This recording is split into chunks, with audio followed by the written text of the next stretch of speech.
जरा इसका सिर्फ एक पैरा मैं पढ़ रहा हूं, इसका पेज नंबर 24 और उसके आगे पेज नंबर 25 पर क्या लिखा है? लिखा है, काल ब्रह्म ने प्रकृति यानी दुर्गा से कहा कि अब मेरा कौन क्या बिगाड़ेगा। यह अहंकार से भरा हुआ स्वरूप। मनमानी करूंगा। प्रकृति ने फिर प्रार्थना की कि आप कुछ तो शर्म करो। प्रथम तो आप मेरे बड़े भाई हो, क्योंकि उसी पूर्ण परमात्मा की वचन शक्ति से आपकी अंडे से उत्पत्ति हुई और बाद में मेरी उत्पत्ति उसी परमेश्वर के वचन से हुई। इसके आगे क्या लिखा हुआ है? इसके आगे लिखा हुआ है कि मेरे पास पिता की प्रदान की हुई शक्ति है। जितने प्राणी आप कहोगे मैं वचन से उत्पन्न कर दूंगी। ज्योति निरंजन ने दुर्गा की एक भी विनय नहीं सुनी और कहा कि मुझे जो सजा मिलनी थी मिल गई, मुझे सतलोक से निष्कासित कर दिया गया, अब मनमानी करूंगा। और यह कहकर काल पुरुष ने प्रकृति के साथ जबरदस्ती शादी की और 3 पुत्रों को जन्म दिया। इसमें क्या कहा गया है? वो 3 पुत्र कौन से हैं? वो 3 पुत्र हैं ब्रह्मा जी, विष्णु जी और शंकर जी की उत्पत्ति। आगे क्या लिखा है? जवान होने तक तीनों पुत्रों को दुर्गा के द्वारा अचेत करवा दिया गया और फिर युवा होने पर श्री ब्रह्मा जी को कमल के फूल पर, विष्णु जी को शेषनाग की शैया पर और शिव जी को कैलाश पर्वत पर सचेत करके इकट्ठा कर दिया गया।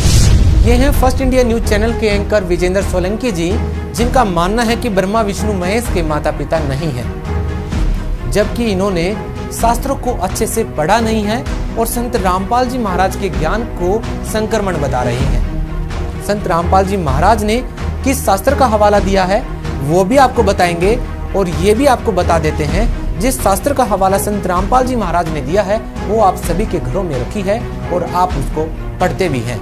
तो देखिए ब्रह्मा विष्णु महेश के माता पिता हैं या नहीं, देखिए ये प्रमाण।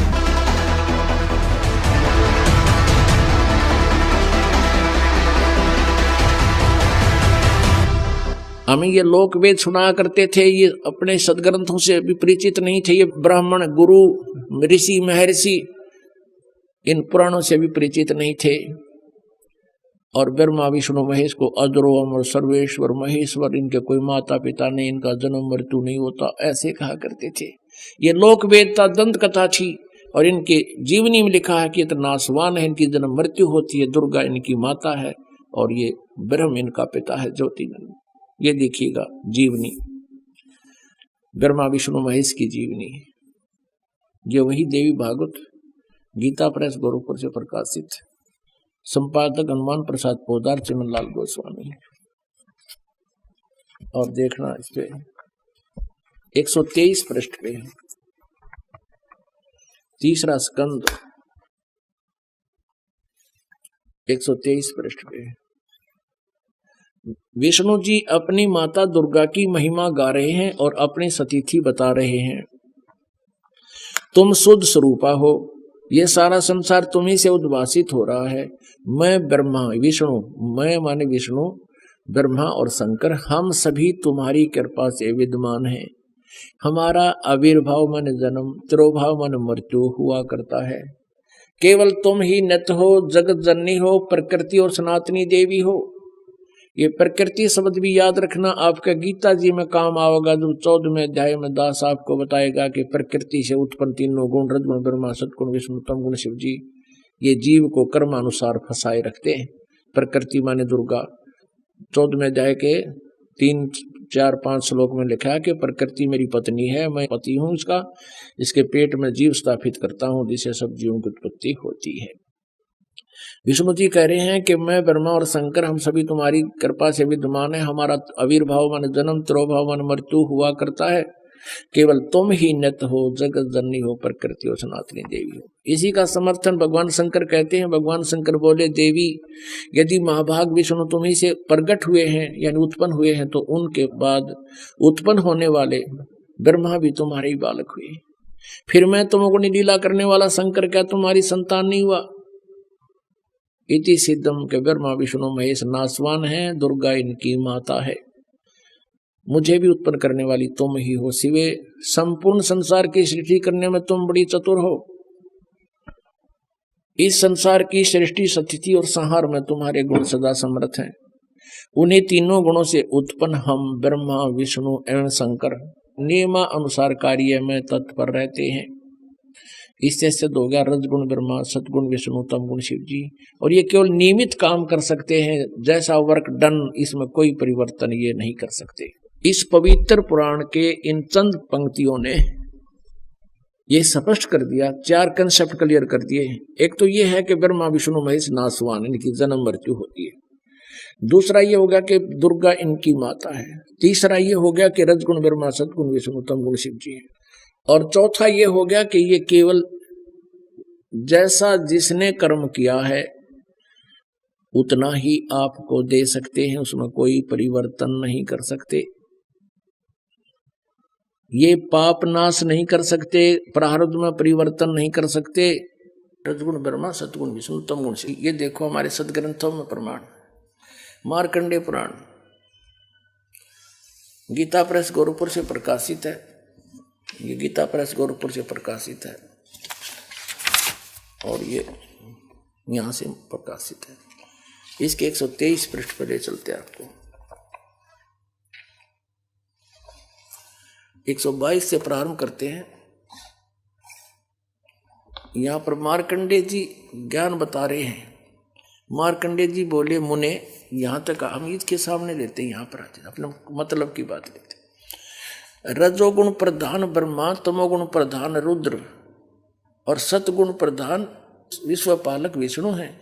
यही 3 देवता हैं और यही 3 गुण हैं। इति सिद्धम रजगुण ब्रह्मा है, सतगुण विष्णु, तमगुण शिव जी। इन्होंने, इन अज्ञानियों ने काल प्रेरणा से, नकली संतों, महंतों, आचार्यों और शंकराचार्यों ने, गुरुओं ने अध्यात्म ज्ञान को ऐसा उलझा दिया इस काल प्रेरणा से कि 9 मन सूत उलझिया, ऋषि रहे झकमार, और सतगुरु ऐसा सुलझा दे उलझे ना दूजी बार।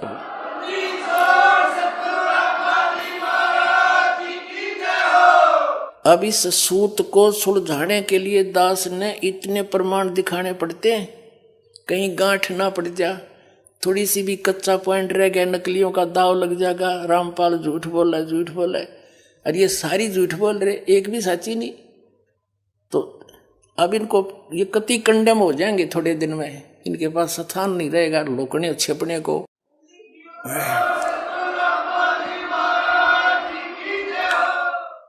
या तो ये संत स्वीकार कर लेंगे कि सचमुच सच्चाई यही है और सबको कह देंगे अपने भक्त अनुयायियों को, इनका भार हल्का होगा। और नहीं तो इनको यहाँ जगह नहीं रहेगी हिंदुस्तान में रहने के लिए। एक दिन ऐसा आ जाएगा, पलायन करना पड़ेगा इनको दूसरी।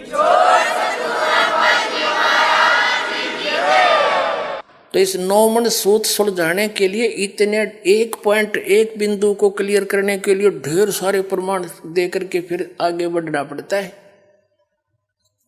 और तभी आज दास सफल हुआ, कबीर परमात्मा की रजा से उसके बच्चों को ज्ञान पहुंचाया। बुद्धिमान समाज सारे प्रमाण देखकर दांतों तले उंगली दबा रहे हैं, हे भगवान कहाँ छुपा था ये अनमोल ज्ञान, और रो रहे हैं गए और समय गए विषय को। अब कंसेप्ट क्लियर करता है दास आगे। रजगुण ब्रह्मा है, सतगुण विष्णु, तमगुण शिव। ये देखिएगा, ये है श्रीमद देवी भागवत हिंदी टीका सहित भाग 1। ये कहाँ से प्रकाशित है? अथ देवी भागवतम सभाष टीकम सहमात्यम। और ये कहाँ से छपी है? खेमरा श्री कृष्ण दास प्रकाशन, मुंबई। अब इसके तीसरे स्कंद को दिखाते हैं आपको। अथ श्री मद देवी भागवते भाषा टीका युक्ते तृतीय स्कंद है प्रारंभते। इसके प्रश्न नंबर 11 पर आपको दिखाते हैं। यह है प्रश्न नंबर 11। देवी भागवत भाषा टीका तृतीय स्कंद अध्याय 5 का ये मंत्र नंबर हम 8वां पढ़ देंगे, 7वां या समाप्त हुआ। भगवान शिव अपनी माता दुर्गा से प्रार्थना कर रहा है कि हे माता, यदि हमारे ऊपर सदा आप दया युक्त हो तो हमको तमोगुण किस प्रकार प्रदान किया? तमोगुण में ब्रह्मा रजोगुण और हरि यानी विष्णु को सतोगुण युक्त किए। किस प्रकार युक्त किए? अभी संस्कृत से अच्छी तरह समझ में आओगे। हम संस्कृत भी पढ़ सकते हैं क्योंकि देवनागरी लिपि है। यदि दया धर्मना, वही 8वां अध्याय है, इसका अनुवाद ऊपर है। यदि दया धर्मना न सदाम्बिके कथम अहम विहित च, क्यों बना दिया मैं को तो तमोगुण है। भगवान शंकर कह रहा है मुझे तमोगुण क्यों उत्पन्न कर दिया आपने। और कमल जय, कमल से उत्पन्न होने वाले ब्रह्मा जी को रजोगुण संभव, इसको रजोगुण क्यों बना दिया। सुवित किमो, सुविहित किमो सतोगुणो हरि, विष्णु जी को क्यों आपने सतोगुण बना दिया। इति सिद्धम, इति सिद्धम, रजगुण ब्रह्मा है, सतगुण विष्णु, तमगुण शिव जी।